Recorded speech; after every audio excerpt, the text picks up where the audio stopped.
Hello, hey, what's going on? It is Dylan here, and welcome back to another video on my channel. And today we are doing a Blender tutorial. That is correct. We're doing a video on this Nucketown house build that I made. If you didn't see the speed build, I'll probably leave the little thing where you can click on it. Probably sometime, somewhere around here where I'll give you a link to the actual video itself, so you can see how I made the speed build. And this was a very interesting build that I made. I didn't really build the back of the house, but basically what this video is about is not about how I modeled the building. Besides, I might show a couple of tricks on that, but it was about how I made the style of it. So let's just do a quick render, and you'll see if I go to rendered like this, you see the style, right? It looks actually quite well. It has the shadow of the sun, which you can kind of tell is on this side over here. Then we have the strength, or the ambient occlusion here.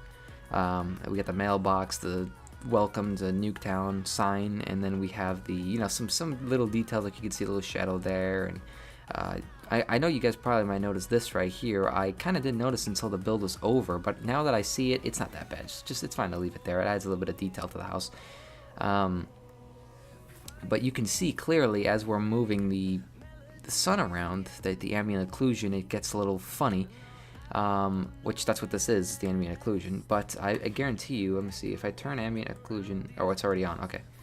It's already off, I meant. If we turn it on, it kind of has this factor value here, but I actually just rather keep it the way it is, just like this. And you can clearly see that in this build, go to material, will it do it fast enough? Yeah, it's probably better to just leave it in solid. If in solid mode, this is what we're left with. Now the original build, it's not that great. I mean, you can clearly see here there's some ambient occlusion on here just because we have it put onto here like this, and I find that it works actually very well. And I bet you if I turn this ambient occlusion off and then do rendered, see how it takes it off a little bit? What you're seeing here is some of the rendering kind of shakiness here. So it almost looks like ambient occlusion, but it's not. But it adds that nice, clean, natural look to it. So what I'm going to show you right now is how to do this stuff. So let's go to solid mode, and clearly what I have here, the setup is I have just an empty background, nothing to it, but I have a plane here that I put a material on, just a regular sand material. And then what I did was I added a ocean modifier, just the standard ocean modifier, no changes to this, just let it, actually maybe I left the choppiness, yeah, I left the choppiness at 1. This is 0.01. I left it at 1, and that's pretty much that. And then I have just a solid plane here. It's a green plane that I have just a basic standard material on. I took the specular look off of it. And then I also added these right here, these little like shrub bush things. And then I also, now the reason why it has all these materials is because this is the same box as the bottom of this mailbox. I have the mailbox here, just a standard build. The little fence here, standard. Now what you guys want to know is the lighting. What I did here was I always use for rendering pictures, for Cycles Render or Blender Render, I only use Cycle Render though. And also Game Engine, I find that the Hemi light is the best light for open space like this. You can go with a sun lamp, that's fine. In the Game Engine, it's sun lamps, they just don't work well. They don't add that realistic look that you would want in a game. So I always use Hemi lamps, and then I also go ahead and take off the specularness of the lamp, or the diffuse, one of those. Whatever one takes away that kind of like glow you see on the floor, I took that away. So then the camera itself has no features added to it. It's just a standard camera that's placed here. And then I kind of want to show you off the sign a little bit more. It took me a little bit to make the sign. It probably took like 10 minutes. Really like how this looked here. It looks really realistic with the 2, and I'm really proud of that. This is a little bit off, but I just wanted to put the sign there. It's just there for looks. It doesn't really have any great detail. It's not for a game or anything. But now, this looks great in Cycles Render, right? It looks incredible, right? Do this, and you push the you push the render button, and it gives it this really natural look, right? But if we go to Blender Game, it looks like this, right? But if we go to textured view, it kind of looks like this.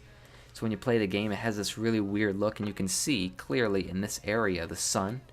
If I go to, let me just put my mouse on here, mouse cursor.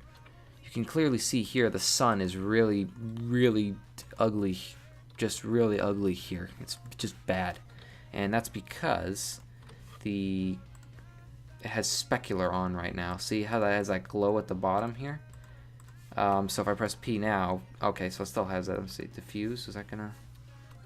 Yeah, it's one of these. It takes off this little specular thing that we have here. If we go to textured view, it does something. I don't know why. For some reason, this thing is so dark. This modifier. Yeah, see this right here. This little glow here. This right here will take it off. If you take specular off, it'll remove that if you're using a point lamp. So just figure that. Now this look we're looking at right now, it's actually not that bad, right? The ambient occlusion, if I take it off, it kind of looks a little unrealistic. So you know, and it gives it this nice look, like it's like it almost looks like a zombie apocalypse look, like there's a lamp at a distance look type thing. You know, but it doesn't have that background that we really want here. So this isn't the ideal scene for a game. You kind of want to have a couple of lights. You can have about 4, but right now we're focusing on cycle render right now, so let's just focus on that. And I find that this looks very, very nice. I'm gonna actually just take the solidify modifier off right now. I find that it looks very nice like this. So all I did was standard camera, the standard lamp, just at the strength of whatever the settings are that I have here. I usually, I don't know if I customize it. I don't know. I'm not too sure. But that's pretty much what I got going on over here, and it makes this really nice look for the game engine. And if you watched my last video or my last speed build on the Angry Birds ship, I did the exact same style for this one. Now the reason why it looks a little bit different, I'm not too sure. I put the settings on the same, and for some reason they look a lot different. This one looks a little more realistic. The other one looks a little more cartoon-like. It's a little weird, but that's just how his style is. But anyways, hopefully you guys learned something very important here, and it was just a lamp and the sun and how I have it laid out. The sun's just going straight into the area there, and then this is kind of what it looks like in the finish. It has this nice glow to it in the front. But I'm going to try one more thing here. I'm actually going to take the sun, put it to the back here, and then rotate on the X. Rotate X 90. Let's just rotate on the X, bring it down. So now, if we had the sun with the back sun, you'll see that the sun glare goes this way now, right? Really realistic. I love it. Now, you can see there's a little bit more noise on this side for... Yeah, I don't know what that does. But there's a little more noise on this side for some reason.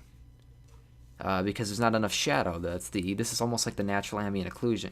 Now, you might be wondering, there's a little trick that I kind of want to tell you guys. You see this right here when we're playing, how it like changes and everything goes blurry and fuzzy?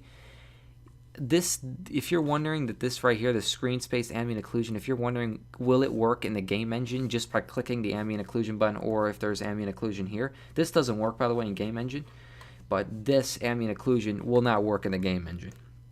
So if you're thinking it will, you're dead wrong. It's not going to work. You have to either have coding experience, like Python coding, which it's sad, but I have no experience in that at the moment.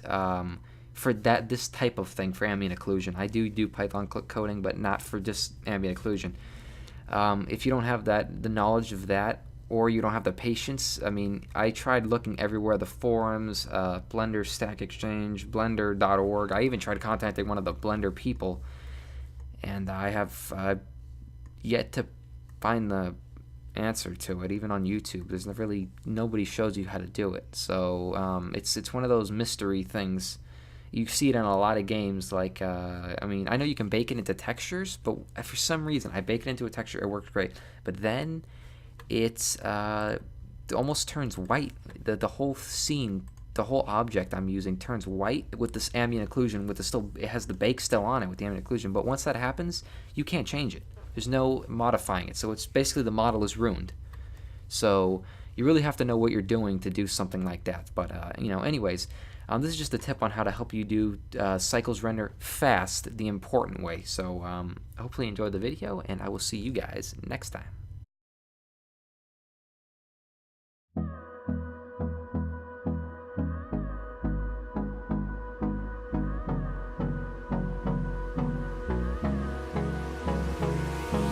Hold me close till I get up.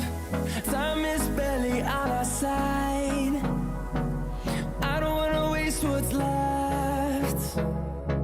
The storms we chase are leading us, and love is all we'll ever trust.